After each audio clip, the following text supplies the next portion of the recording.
Nah, Maruk yang sampai segera mengeluarkan tongkatnya karena sebagai penasihat 12 malaikat, kekuatannya nggak pernah tersegel.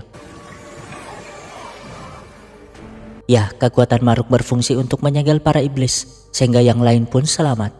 Masalahnya, pancaran kekuatan itu membuat Ogui tersadar dengan keberadaan mereka. Sedangkan si Samin tentu nggak membiarkan anak buahnya dikalahkan begitu saja. Segera menuangkan darahnya di pot mantra, membuat anak buahnya terlepas dari segel tersebut. Tentu saja Wongsong dan Doni segera membantu Maruk, tapi saat Maruk melancarkan serangan, iblis itu kabur satu persatu. Untung si Maruk masih sempat menangkap salah satu dari mereka dan berhasil membaca asal kekuatan tersebut, membuatnya sangat terkejut. Meskipun begitu, ia berusaha menyembunyikan dari yang lain, menyuruh mereka untuk segera pulang karena nggak mau mereka khawatir. Tapi tetap saja mereka tentu curiga, utamanya Wongsok. Di mana sekembalinya di markas, Bang Wol segera mengobati mereka. Nah, setelah diobati, Mira malah langsung pamit pergi, padahal yang lain sangat merindukannya. Berbeda dengan si Jidol yang malah masuk ke gudang obat untuk mencicipi ramuan di sana. Saking penasarannya dia dengan apa yang selalu dilakukan si Bang Wol. Jadinya kan Bang Wol jadi sangat kesel, padahal baru ditinggalkan bentar. Kelakuan mereka memang selalu di luar nalar. Belum si Wonsong yang sok ngerti alat di sana, tapi malah nyetrum diri sendiri.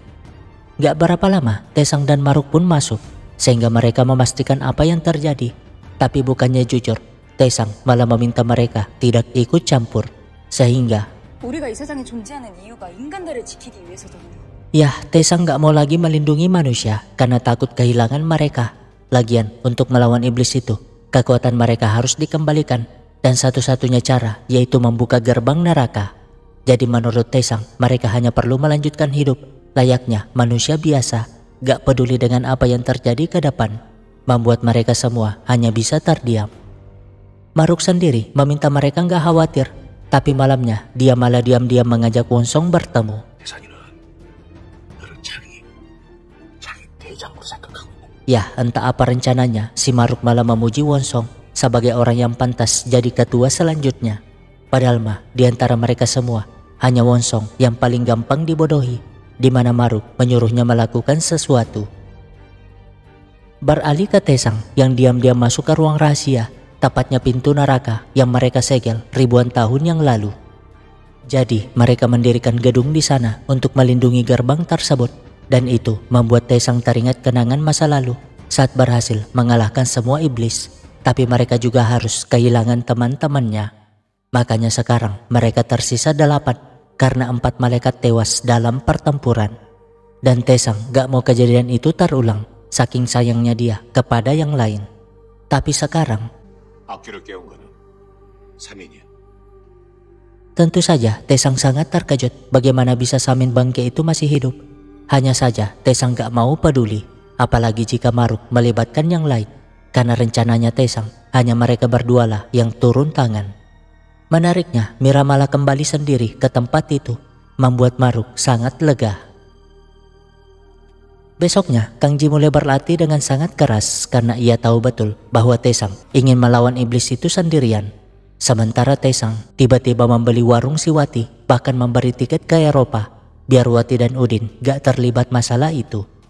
Di saat yang sama, Wongsong benar-benar percaya dengan kata-kata si Maruk. Dengan pedenya meminjam alat si Jidol untuk mendeteksi keberadaan iblis tersebut. Ya, mereka mulai sadar dengan bahaya yang mengancam, kecuali si Doni yang memilih jadi target latihan si Bang Wol. Singkatnya, Maruk yang mendapat laporan dari badan arkeolog buru-buru ke sana. Karena semalam tuh ada yang menerobos dan mengambil batu zaman prasejarah, membuatnya terkejut setelah melihat rekaman CCTV. Alhasil, ia pun menyuruh Wongsok untuk mempercepat penyelidikannya. Kalau perlu nih, Wongsok harus mencari di semua gunung yang ada di Korea. Dan karena merasa bangga dengan kemampuannya, Wongsok pun setuju, meskipun harus dibantu Kopiko. Beralih ke mereka yang sangat senang dengan kembalinya Mira, sehingga mereka pun mengajak Mira ke sebuah panti asuhan, tempat mereka selalu rutin memberi makan anak-anak di sana. Nah, karena Udin Wati menolak pemberiannya, Tesang pun terpaksa jujur tentang apa yang terjadi. Namun, 우리 엄마가 여기를 어떻게 지켰는지 누구보다 아저씨가 잘 알잖아요. jadi dulu warung Ibu Wati selalu diserbu preman pasar yang seenaknya minta uang keamanan, padahal yang bikin gak aman adalah mereka sendiri. Wati yang masih remaja bahkan digodanya. Beruntung Tesang dan yang lain muncul menyelamatkan mereka. Ya, Tesang yang biasa saja justru menjadi sangat tampan di mata Wati.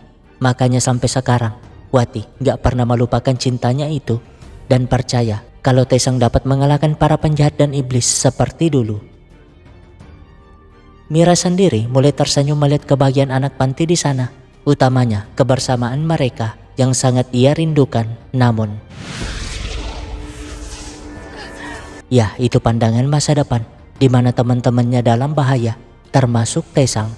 Masalahnya sekarang Ogwi sudah mendapatkan 1 batu, tersisa 2 batu dan jiwa naga untuk membangkitkan kekuatan si Hetay.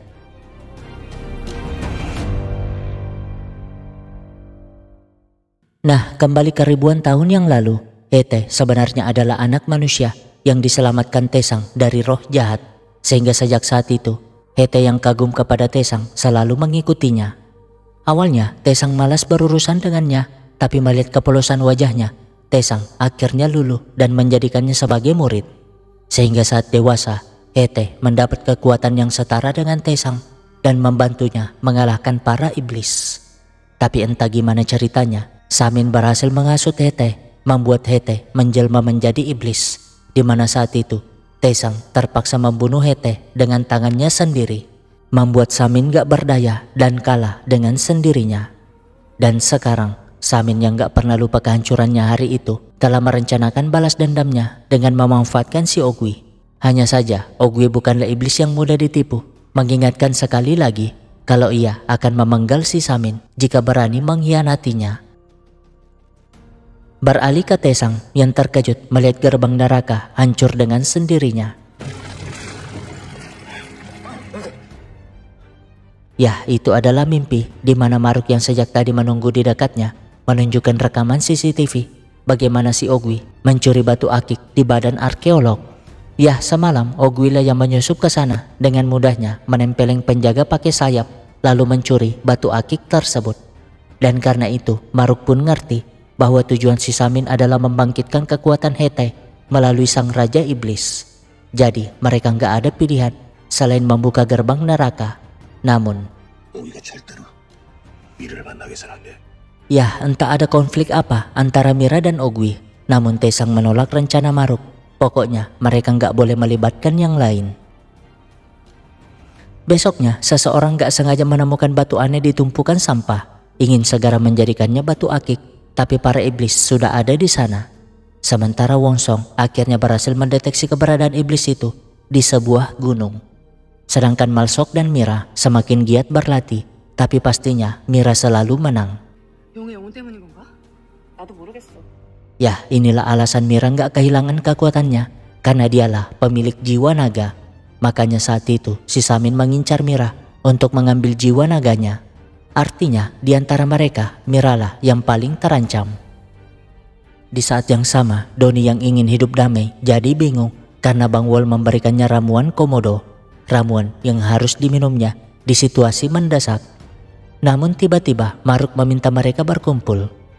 Tesang sendiri mengajak Mira ngobrol karena sudah curiga kalau Miralah yang iblis itu incar, membuat Mira mulai gelisah, tersadar kalau itu ada hubungannya dengan pandangan masa depannya.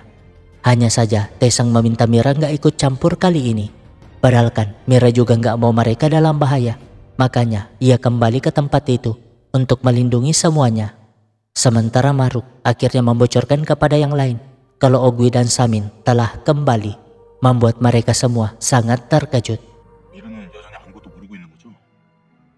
Di lain sisi, Wonsong akhirnya menemukan tempat persembunyian para iblis yang masuk ke sebuah terowongan.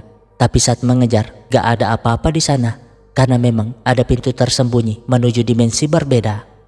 Tesang sendiri lagi-lagi ke gerbang neraka sambil mengingat masa lalu ketika ia ingin membunuh Ogwi, namun Mira malah menyerangnya. Ya, alasan mengapa mereka semua khawatir kepada Mira karena dulu Mira dan Ogwi saling jatuh cinta. Dan sekarang Taesang gak ingin kejadian itu terulang kembali. Namun tiba-tiba Maruk membawa Wonsong yang membocorkan persembunyian iblis tersebut. Beralih ke Ogwi yang telah mengumpulkan 2 batu akik itu, di mana Samin meyakinkan kalau rencana kali ini pasti akan berhasil.